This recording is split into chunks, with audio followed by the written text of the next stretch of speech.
As a scientist, I can tell you that Sundays are only 24 hours long. But with NFL Sunday Ticket and YouTube TV, you get every game every Sunday all in one place. That's upwards of 30 hours of NFL in one day.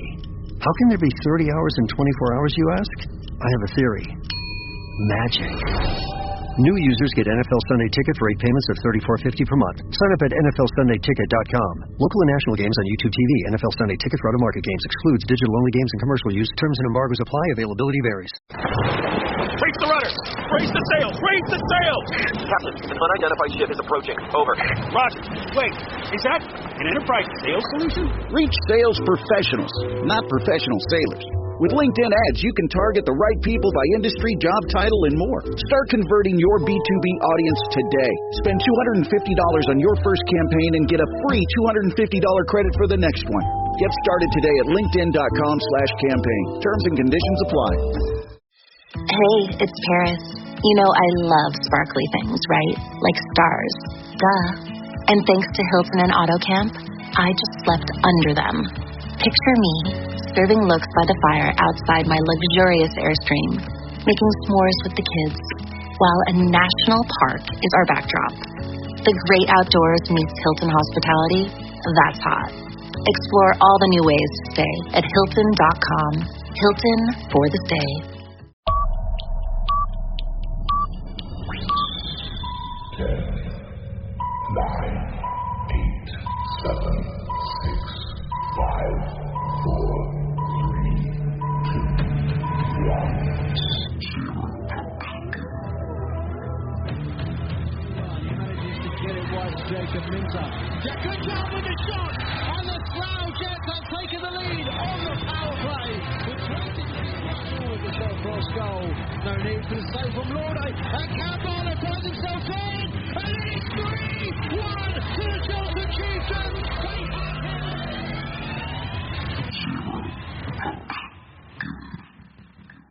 Hello and welcome to Zero Pucks Given, the UK Ice Hockey Podcast. We're in partnership with the Hockey Art Co, hockey clothing for hockey people, worn by the best and hated by the rest.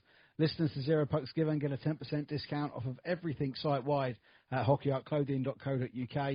Just use the code ZP10. The band, jerseys and the Razor range are my favourites on there. We're also in partnership with Bob. Welcome to Bob, the man's reusable, refillable and subscriptionable showering tool, the most innovative invention in male showering in quite some time.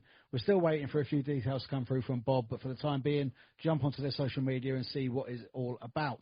We're also on the Sports Social Podcast Network, the largest sport podcast network in Europe, now boasting over 600 podcasts from more than 25 different sports, and we're delighted that ZPG is a part of it.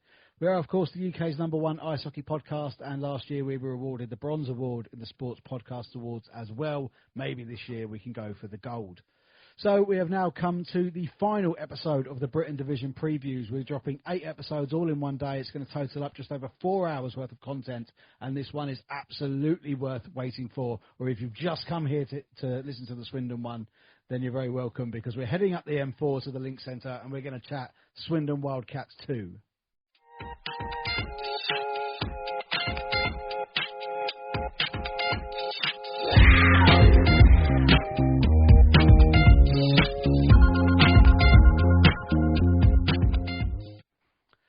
And there's no one better to chat Swindon Wildcats 2 with us. This man is all across ice hockey in Swindon. Welcome to Casey Gallagher. How you doing, mate? Hello, I'm very good, thanks, Ben. Thanks for having me. You are very welcome. Your name is one that anyone that does any kind of social media with regards to ice hockey would have seen. You're all over it with the Swindon group, with the NIHL group. You normally pop up in the chat on Banners on the Wall on a Wednesday night as well. Yeah. It's a labour of love, isn't it, mate? Just being this involved in it. But yeah, I love the sport, love talking hockey. It's just, if I can, anywhere I can talk, I'll be there. Absolutely. Well, I say that people that have been listening to these previews and stuff, they might have listened to right the way through. I was looking forward to doing this one because I've said across all these other previews that Streatham have had the best summer. I think they've recruited the best. Yep. But if I think there's going to be a surprise package this year, it's going to be Swindon for me. I have to agree. We had a really good season last year. I think we've done a bit more recruiting in terms of bringing 2 new guys in. And obviously a lot of the players are now used to the league. They know what to do. They know what to look out for and stuff. So I think all that will gel together. Will do really well. Well, I mean, I love the way that they kind of do the announcements on it as well. Because like last year, Swindon took a really unusual step and they announced the entire roster all in one go. Yes. It's just a dream for some fans. Some fans like the tension of waiting for what's going to be. But the retentions of Ben Clark-Leach, particularly in goal, such a good year last year. Yep, massive. Up with the experience of Brett Massey, although Brett was injured for first part of the season. Keeping him and keeping that core of last season's team, and then the additions of people like Jake Williams, who had such a good year with Oxford, considering they had a really bad year last year. Yeah. I mean, as I said, I think they're going to be the dark horse this year, and I think it was what happened last year that really sets that up. So, but from their first year, and obviously I know Swindon fans were excited when Ken came on the podcast at the end of the year. Yeah. That episode with Ken, that's almost up to me, because Ken's like a salesman, isn't he? And he's sold it. He is. Swindon are going to be good this year. Oh, yeah. Oh, and the whole recruitment this year been great. Again, like I said, most of it's the same guys coming back with the 2 additions, but just now we're doing it as one, like individually. You're seeing these names, you're like, yeah, we have some great talent in Swindon. Like, the youth setup is great as well. So they're moving up, getting their foot in senior hockey, and then seeing how, okay, this guy was going to be good here, guy's going to be good there, and then hopefully, not so long, they'll be up in the national. That would be amazing. Yeah, that's something that Ken spoke about, is that outside of Sheffield, Swindon has probably got the clearest pathway. Yes. From junior all the way up to the National League. Mm-hmm. And who knows, perhaps with some restructures maybe in the future, Swindon could possibly have a team across every league in the British ice hockey setup. That'd be great, yeah. But from last season, like the Link Centre, I don't know whether it didn't really have the home feel, because the Swindon Wildcats too, obviously for people that may not be aware, the year before were playing in the NIHL 2, and they had to pull out really early in the season because of a flood. Yep. At the Link Centre, the Wildcats in the National League, they played at home games at Bristol, and were flying all over the place. So for these guys to come back in now, this nucleus of this squad to come together, you made that place like the most frightening place to go on a Sunday night. Yeah. So there was a few games in particular, but one of them was the Slough game, near the end of the season. And you could hear the fans, they were moaning at Slough, oh, come on, we can do this. You can see the players getting a bit frustrated that they're not maybe making enough chances. And I'm just there like, yeah, we've done really well to make this such a fortress. And even when Streatham came, we lost 5-1. To lose 5-1 against Streatham side in your own barn, I'd take that. That's solid. And then the same with the National League side as well. Over the years, we've made that proper fortress. So I just think Swindon as a whole is such a tricky place to play. I think to my memory, that Streatham game was 1-1 with about 10 minutes to go. I believe so, yeah. Just bonkers. Obviously, you scared the shit out of Slough there, scared the shit out of Chelmsford there, and then took a really good win against Invicta when we did, yep. Weekend, because they went Cardiff to Swindon on a road weekend. Mm-hmm. And I think with the additions to the squad, because like I say, we said off air, there's not really been that many that have moved on. Nope. Brett Massey has retired. Wish Brett all the best in what he moves on to next. I know he's had some injury problems, so that may well have put towards that. But keeping the likes of Ben Neversell, keeping the likes of Cal Forshee, and then the youngsters like Cal, Josh Burnett, Alfie Goddard as well. What a start he had when he got in. I'm looking forward to seeing him next season or this coming season. Oh, yeah, I mean, brilliant. When he made his debut, Muzza sent me a little voice message, like not his coach's thoughts, but a separate one, saying that kid is mustard. Yeah. What is 4 points in his first game? Yeah, absolutely. He looked so confident as well. I was like, whoa, I've seen his youth stats. I'm like, yeah, okay, he'll be good. And then he plays on like, no, he is. Like, yeah, he's legit. Yeah. And it's not just the really young ones that are good. Obviously, Jake Williams, 24, had a great season with Oxford. That's a really, really good addition because he can slot in on any one of the top 3 lines, and he'll get points. You will, yeah. I didn't see. Well, I paid some attention to Oxford, not as much as maybe I should have, or definitely should have now. So yeah, it'll be great to see what Jake can do, and yeah, it'll be fun. And you've got this like incredible, unique thing that I can't seem to find any other team in the country that has so many family connections. Obviously, with Ken as the coach, and you've got Cal and Oscar on the team. Mm-hmm. Got Jan Costal Jr., Jan Costal Senior, both in the playing roster. Ethan Taylor and Shannon Taylor, both in the playing roster. Yeah. And there was times last year where both Jans scored in the one game, which I don't think that's ever happened anywhere. No. I just think the whole Swindon, as a whole, is just such a big family-run organisation. You've got the Nows who do amazing work, just not just giving us a team, but everything involved and all of that. So I think it just starts from them really, and then just carries on down, because you still see Darryl Lipsey walking around the rink. Obviously, Dylan's playing for the Cats, Mason's at Bristol, boo. But, it's got a good, really big family connection, and yes, it's great. And for those that are not aware of the National League, Steve Nell is like Vince McMahon, but for British hockey. Yes. He's the owner of Swindon, I think part owner of Leeds and part owner of Basingstoke as well. So yep. Certainly the big man in the National League. He is. Great guy as well. Spoke to him a few times. He's lovely. I've not met him actually. I've seen him. He's done with Anthony Taylor over on Banners on the Wall. Any man like that having that much of an influence in British hockey is only a good thing. Because I'm sure there's never any sort of conflicts of interest. You've got an extra Nell Classico this year as well. Yes. Basingstoke will play Leeds and Swindon. So yeah, that'll be fun. Yeah, make it fun and exciting. Yes. With the Wildcats too, I don't think there's this. They're not looked down on from the National League side, are they? I think if the fans aren't travelling with the National League, they'll come and watch the NHL one side. And I'd heard fans and even the boys at Macca's talk, which, in all honesty, I've never been keen on their opinions of our league. I've always thought they've kind of looked down on it a little bit. When they went to watch the Wildcats 2 for the first time, they all mentioned how they were pleasantly surprised at the standard. Yep.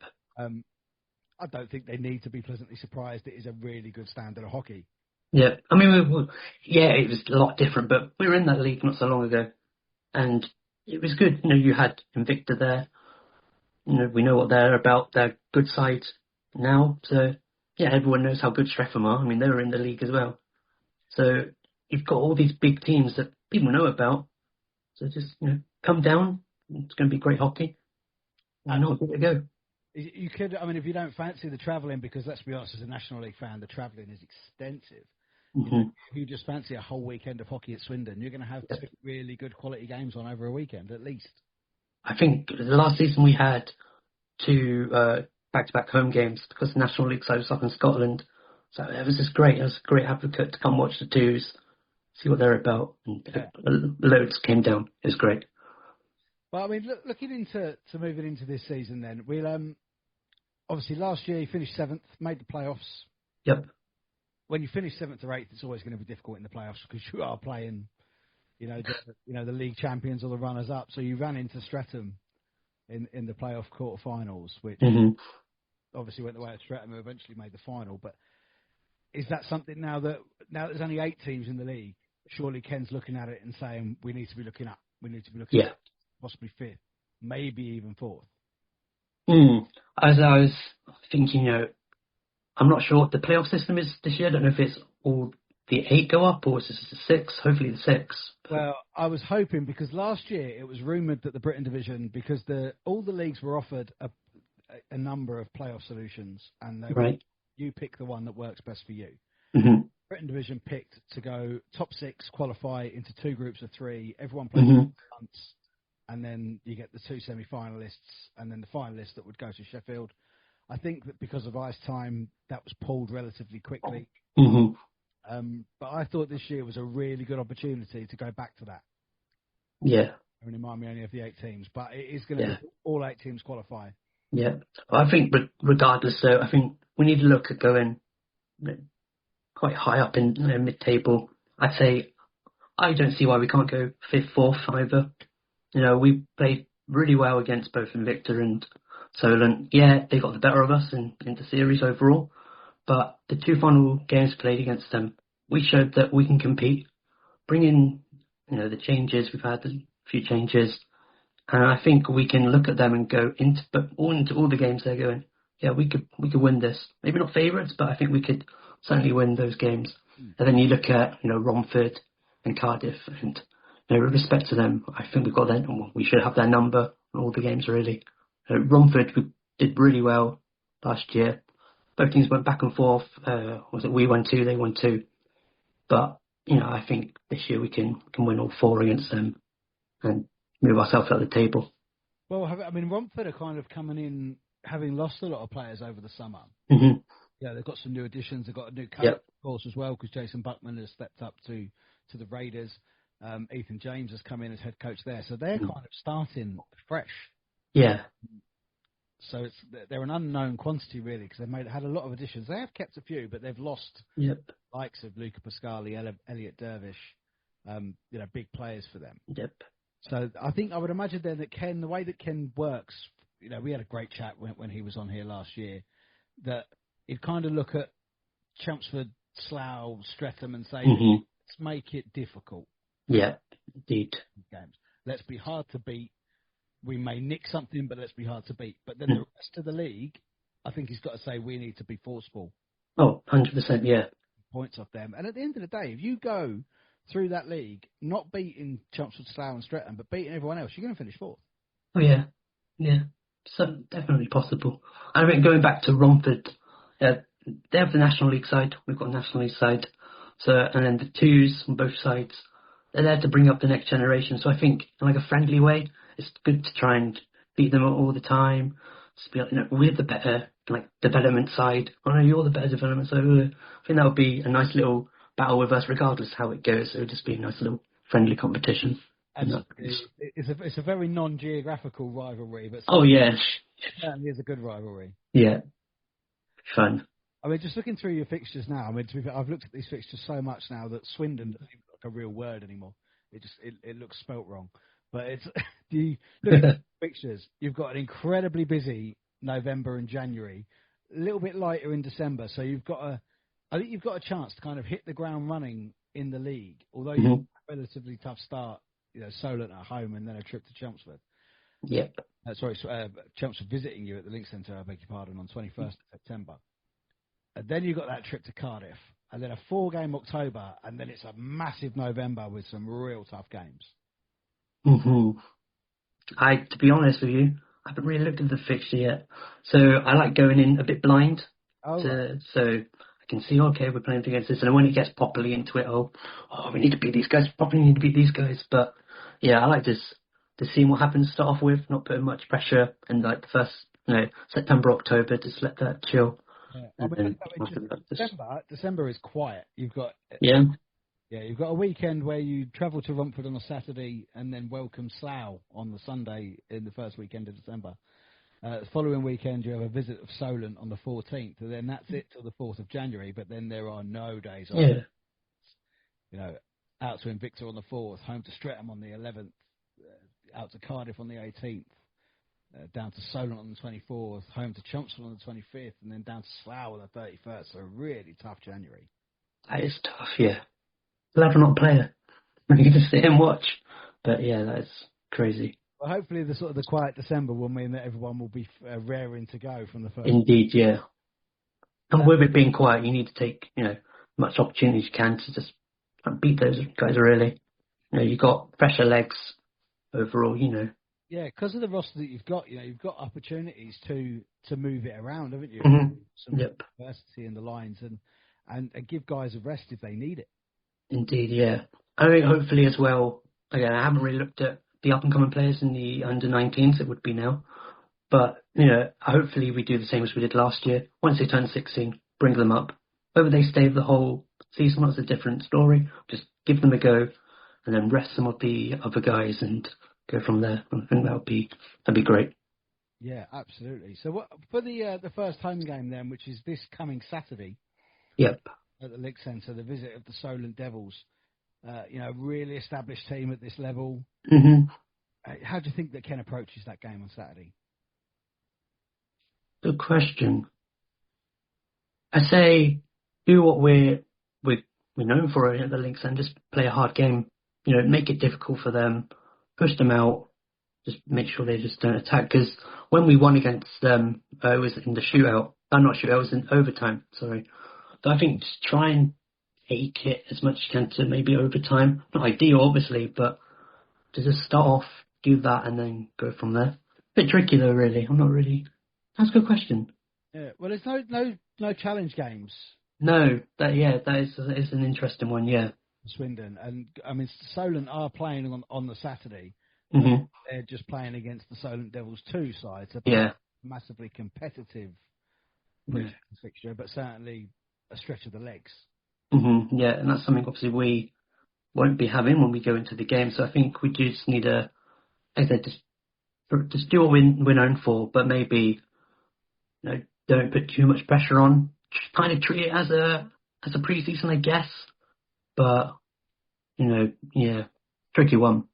Although no challenge fixtures, something that Swindon do that I can't see any other club in the league that does. You have like early morning skills sessions and stuff that the players come and get involved in. Yeah, I have heard about those. Yeah, which is pretty mad.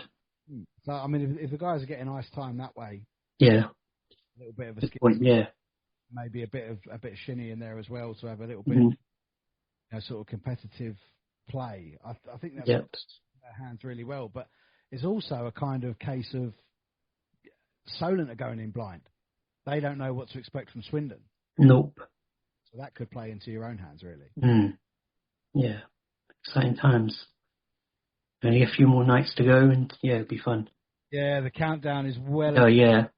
I say, if people are listening to this now, it's Friday, so we're really close now. We're literally touching distance away from the season starting. Well, it'd be game day for the National League side, so I've got the bug when I'll be watching that. I'll be here in like 2 days' time to watch the twos. So, yeah. Oh wow! So the Wildcats start on Friday night, do they? Yeah, they do. It was going to be in Basingstoke, but with the rink not being ready, they've moved to Swindon. So we have three home games in one weekend, which is going to be fun. Or for me, home games, but cool. Be great. What would you expect out of the Wildcat side of the National League this year? Well, silverware. That's a given. But it's going to be a really tight year. You see, we brought in four. There's now 4 import league. So you're bringing all these new guys in, and all their CVs have been amazing. So we should be up there. We should be top 2. We've been top 3 for a while now. Move up a bit more, but it's easier said than done. Just looking at the rosters, we have a few really difficult games, but it'll be fun. Silverware though, that's the main thing. It is a very tough league. It was a very tight league last year. Yep. I mean, I don't watch a great deal of National League, but it captured my imagination what was going on between Milton Keynes and Leeds, and obviously Romford making the cup final, which was terrific. Yep, yeah, great. And the playoff weekend at Coventry is always. I haven't managed to go there personally yet, but I always try and catch it on. No, I haven't either, and that's always been 10 years. So yeah. Really? Yeah, and I always end up going on like family holidays during that time. So fair enough, but. I need to start being a bit more careful about what goes on in April because I already know that I'm not going to make the Steel City Showdown in April this year. Yeah, I want to get to that as well. Coventry, that, and the women's as well in Sheffield. That'll be great. I am going to be at the women's in Sheffield because I can't make the Steel City Showdown. Yep. One of them. So I'll go to the women's. I've spoke to Adam Mackman. Hopefully I can join him on comms for a couple of the. Yeah, all cool. Fantastic weekend. Yeah. Women's hockey in Swindon, what goes on much there? We've got D1 side, the Top Cats. They're a very good side. They keep narrowly missing promotion. It's really annoying. But each year we get closer and closer. Twice in that relegation promotion game. Mm-hmm. Because when I spoke to Henry Stalins, I said that I know a lot of the clubs and a lot of the fans are not keen on promotion relegation in hockey. Yep. But the way they do it in the Women's League, where the team that finishes bottom of the league and the top of the D1 have that game is quality. Oh, it'd be, Much tension in that game at the playoff final weekend. Yeah. And it's just the idea as well, we've got Streatham Bees and Cambridge Kodiaks, they're moving up.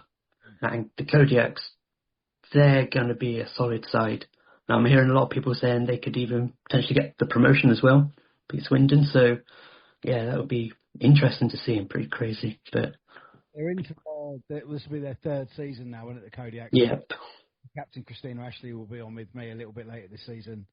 Cool. Came on right when the club started with George Alley, and I had Claire Ledbury on last year as well from the Kodiaks. I think they've actually only lost one league game in their 2 years, which is astonishing. Yeah, mental. It's crazy. And then the season just gone, they won the playoffs, but the year before that, they lost an incredible game to the Caledonia Steel Queens, who had also gone unbeaten. I remember seeing that, yeah. Yeah, so I think women's hockey in this country is flying. Really. Oh, it's great, yeah. And just going to the games as well. No, I mean, when you first go, come watch women's hockey, I think people are a bit like, okay, yeah, all right. But when you go there, like, this is great. Yeah. We're trying to promote it a lot more on the supporters page. So I'm the moderator on there, so I try my hardest to promote all three sides equally. Easier said than done, but yeah, it's just seeing all the fans like the post going, oh, this is different. I'm going to check this out. It's just great to see. Thanks for approving all my posts in the Swindon. That's fine. Second I see it, I'm like, yep, I'm approving this. Well, I think with the women, I say me and Henry spoke about this briefly when he was on. I think once, similar with the football, obviously when the women won the Euros for England, the women's football took a massive boost. Mm-hmm. I think in 4 years we could see the GB women qualify for the Olympics. Yep. And I think women's hockey in this country will get a massive, massive boost. Yeah. I mean, we've got big players at Swindon. Joe Scott Russell, Ellie Wallace, Lily Endicott. They're all in that GB side. It's like, yeah, it's great. They managed to keep Lily this year at Top Cats. Well, I'm not sure, but we had her last few seasons. That's the coach. Just saying, I'm not sure, but same with Ellie as well. I'm not sure if I think she's signed with the Queen Bees though. Yeah. So I'm hoping goes back on that two-way. So yeah. Lily's a fantastic player. She's so good to watch. But it's clearly very much in the blood, isn't it? Obviously with her dad and with her brother as well playing at Leeds. Yep. But yeah, there's terrific British players, like you're saying. Swindon, beg your pardon, actually putting their fair share in there to that GB setup. Yep. Excellent, mate. Well, I'll tell you what, you've got a hell of a weekend coming up. I'm actually excited for you. Oh, it's going to be fun. Thank you so much for giving up some of your time to be on ZPG. I appreciate it. Thank you very much. All the work you do on social media to promote hockey. Thank you. I know exactly how much time it takes because I do some of them myself. So I really appreciate everything you do, man. Thank you for being a part of the podcast. Thank you very much, Ben. Much appreciated.